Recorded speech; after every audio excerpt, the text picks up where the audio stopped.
Halo, Assalamualaikum warahmatullahi wabarakatuh. Perkenalkan, saya Saskia Idris dengan NIM 240404500027. Saya dari Prodi Bimbingan dan Konseling kelas B angkatan 24. Video kali ini saya akan menjelaskan mengenai asesmen untuk anak berkebutuhan khusus dan apa sih itu sekolah inklusi. Nah, ini adalah UTS dari mata kuliah pendidikan inklusi, dosen pengampu Bapak Sulfikri SPD MPD. Apa sih itu asesmen?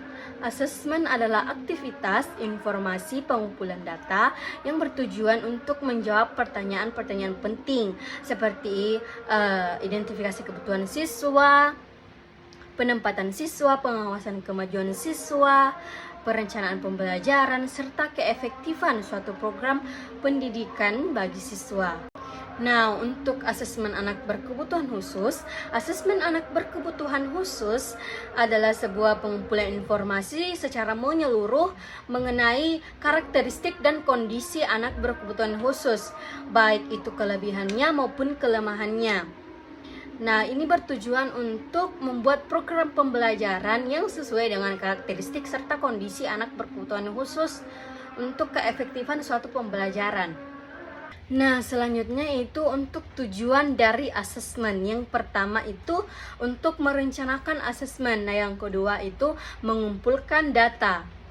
Nah, jadi mengumpulkan data dari siswa melalui angket atau formulir dan lain sebagainya. Nah, yang ketiga itu melakukan verifikasi data.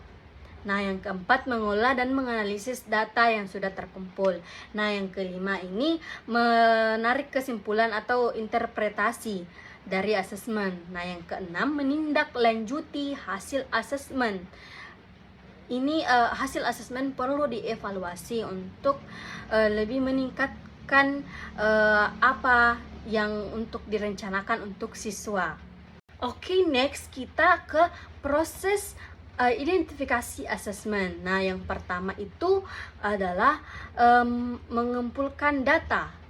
Nah, jadi asesor mengumpulkan data seluruh siswa melalui formulir kah, riwayat fisik dan psikis kah, ini biasanya diisi oleh orang tua siswa.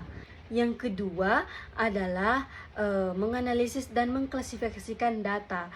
Data yang sudah diperoleh dianalisis untuk mengetahui asesmen kebutuhan siswa. Yang ketiga yaitu menginformasikan hasil analisis asesmen yang telah dilakukan. Nah, asesor ini menyampaikan kepada kepala sekolah atau dewan guru dan orang tua siswa mengenai hasil dari identifikasi asesmen. Yang keempat itu menyelenggarakan pembahasan kasus. Nah, asesor, kepala sekolah, dewan guru, serta orang tua melakukan diskusi mengenai dari hasil asesmen yang telah dilakukan. Nah, yang kelima itu melakukan pengumpulan laporan. Nah, setelah melakukan asesmen, pengumpulan data, memverifikasi, dan juga melakukan pembahasan kasus. Nah, yang terakhir itu mengumpulkan laporan. Ini untuk mengetahui kebutuhan apa yang paling cocok yang dibutuhkan oleh siswa atau anak berkebutuhan khusus dalam proses belajar dan pembelajaran. Nah, selanjutnya kita masuk kepada asesmen perkembangan. Nah, di asesmen perkembangan ini sama halnya dengan asesmen umum dan asesmen anak ABK. Nah, tapi pada asesmen anak perkembangan itu yang diperhatikan adalah proses perkembangan yang berpengaruh terhadap prestasi akademik anak, baik itu non ABK dan ABK. Nah, yang dinilai itu meliputi perkembangan kognitif, persepsi, bahasa, serta motorik. Aspek perkembangan kognitif. Nah, di kognitif ini anak diberikan tugas untuk mengelompokkan benda atau sesuatu. Nah, misalnya anak disuruh mengurutkan benda dari terkecil ke besar atau besar ke kecil, atau diberikan instruksi untuk menyusun benda sesuai objek, sesuai warna ataupun bentuknya. Ini bisa kita melihat mengenai perkembangan kognitif anak. Yang kedua itu perkembangan persepsi. Nah, di mana anak itu bisa dalam kategori auditoris, visual, dan juga taktil. Nah, yang pertama itu auditoris. Anak dengan kemampuan auditoris ini itu mampu mendengar serta lebih suka mengenai pembelajaran yang berbasis audio. Nah, terus untuk visual ini anak bisa mengenali warna, objek, bentuk. Nah, juga lebih penasaran dan lebih menyukai pembelajaran yang berbasis gambar, animasi yang mendukung pembelajaran. Nah, yang ketiga itu perkembangan taktil. Ini menilai tekstur. Jadi anak bisa mengenali tekstur dengan indera perasanya. Nah, di mana ini termasuk pada motorik, juga motorik kasar dan halusnya, yang bisa meraba, merasakan benda. Nah, untuk anak dalam perkembangan tekstil ini lebih menyukai pembelajaran yang sifatnya project, yang bisa dilihat langsung, yang bisa diraba dengan langsung oleh tangan kosong. Yang ketiga adalah perkembangan bahasa. Di dalam perkembangan bahasa ini tuh ada dua. Yang pertama itu bahasa pasif. Nah, yang kedua itu bahasa aktif. Nah, pada bahasa pasif ini anak itu mampu memahami pikiran, perasaan, serta kehendak orang lain. Jadi sudah paham mengenai perasaan dan pikiran serta kehendak orang lain terhadap dirinya. Nah, yang kedua itu bahasa pasif, aktif. Nah, bahasa aktif ini itu dimana anak sudah mampu menyatakan pikiran, isi pikirannya, serta perasaan kepada orang lain. Jadi sudah mampu untuk memberikan pendapatnya sendiri serta menyatakan perasaannya, apakah dia sedang sedih atau marah atau kesal atau bahagia. Nah, yang keempat itu perkembangan motorik. Nah, di motorik ini itu ada dua, motorik kasar dan halus. Nah, untuk menilai motorik kasar ini itu bisa dilihat dengan kemampuan berduduk dengan tegak, berdiri dengan tegap, dan juga berjalan dan berlari. Nah, yang kedua itu motorik halus. Jadi pada motorik halus ini itu menilai seperti bisa membalikkan halaman buku, memegang benda kecil, serta menunjuk. Jadi ini dan juga mempertahankan koordinasi dan gravitasi. Nah, dengan mempertahankan gravitasi tubuh tetap pada gravitasinya, dan juga koordinasi di mana ketepatan gerakan dan kecepatan gerakan. Nah, selanjutnya kita masuk kepada instrumen asesmen. Nah, di instrumen asesmen ini ada dua aspek yang dibahas. Nah, yang pertama itu kisi-kisi asesmen. Nah, kisi-kisi asesmen ini memuat tiga aspek lagi. Nah, yang pertama itu keterampilan yang diakses. Nah, yang kedua itu ruang lingkup dan subkomponen keterampilan anak. Nah, yang ketiga itu indikator yang memuat kemampuan siswa atau anak. Nah, yang kedua ini itu pengembangan butir soal. Nah, pengembangan butir soal ini dilakukan pada indikator yang telah ditelaah oleh guru dan asesor, yang bisa mengembangkan atau membuat soal yang relevan untuk pengembangan anak atau pengembangan siswa. Kita masuk kepada penjelasan materi kedua, yaitu sekolah atau pendidikan inklusi. Nah, sebelum kita masuk kepada pengertian dan juga penjelasan pendidikan dan sekolah inklusi ini, kita harus mengetahui dulu landasan apa sih yang mendasari sekolah atau pendidikan inklusi ini. Nah, landasannya itu ada 3, yaitu landasan filosofis, yuridis, dan empiris. Nah, yang pertama yang kita bahas itu landasan filosofis. Nah, landasan filosofis ini itu tentunya dilandasi pada Pancasila. Nah, Pancasila ini sebagai pilar bangsa, sebagai 5 pilar bangsa.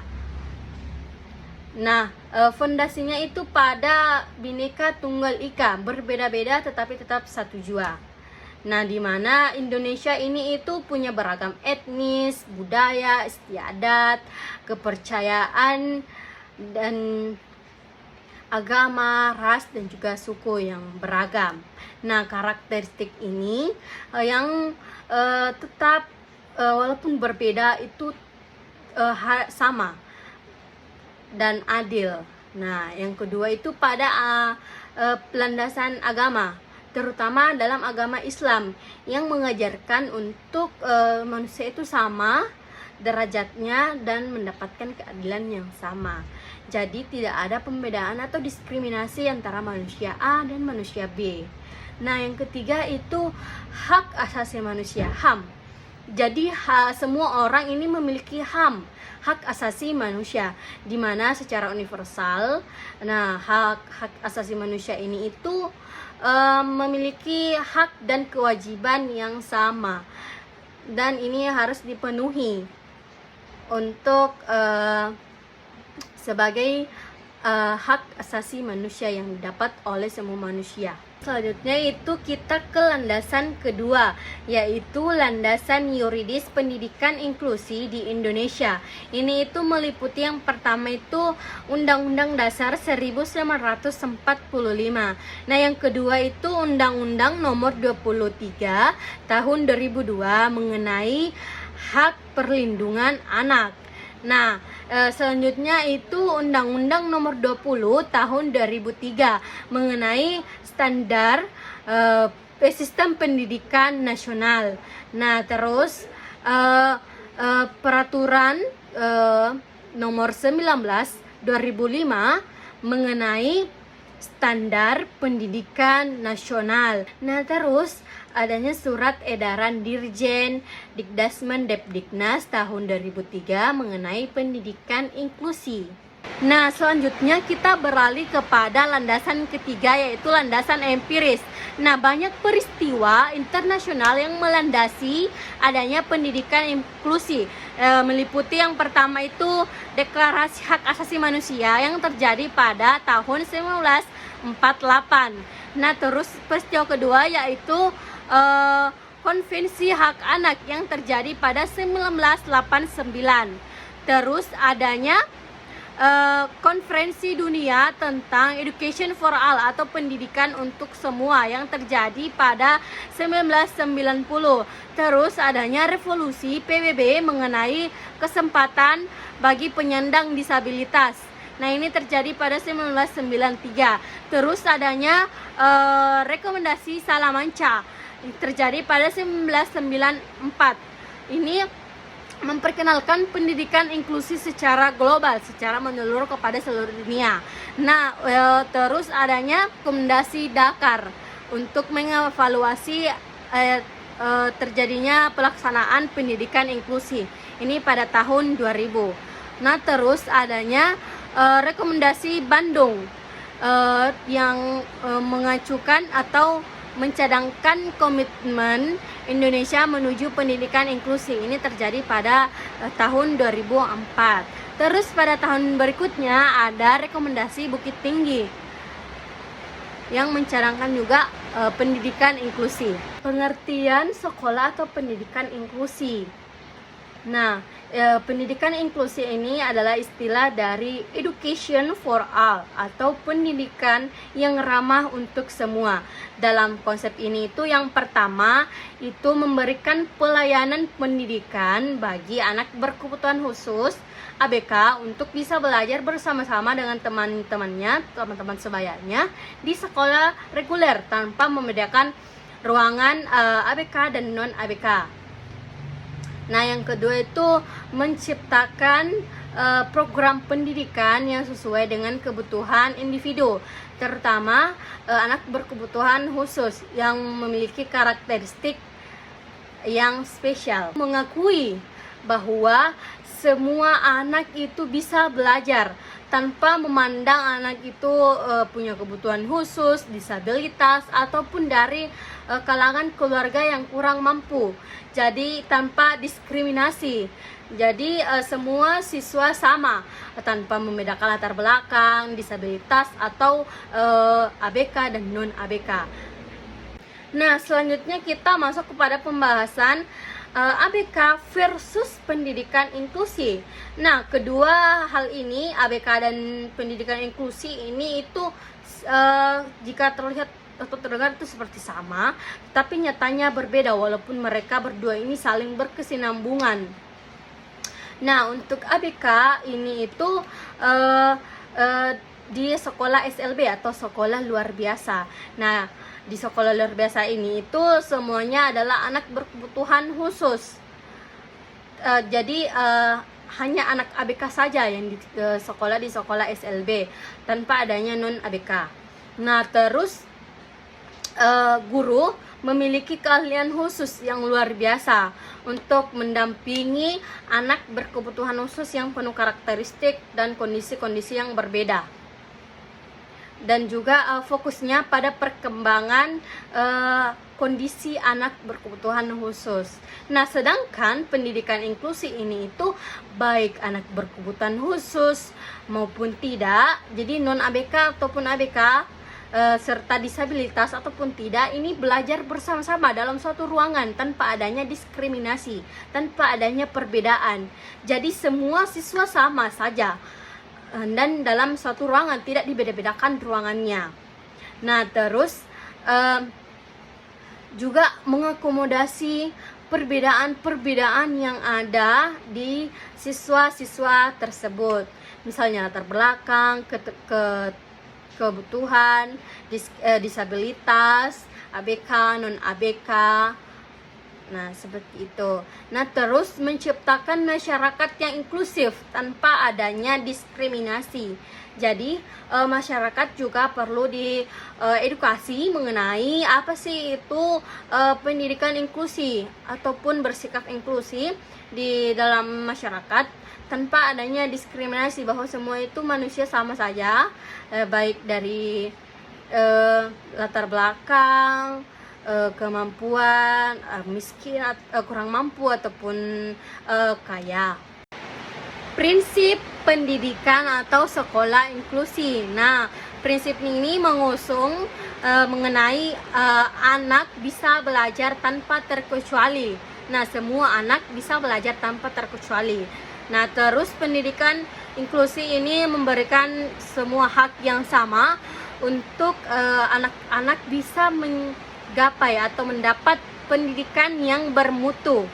Nah, terus pendidikan inklusi ini tanpa diskriminasi, baik itu ABK dan non-ABK bisa belajar dengan lingkungan inklusif, lingkungan yang mendukung, lingkungan yang efektif untuk meningkatkan prestasi akademik anak non-ABK dan ABK.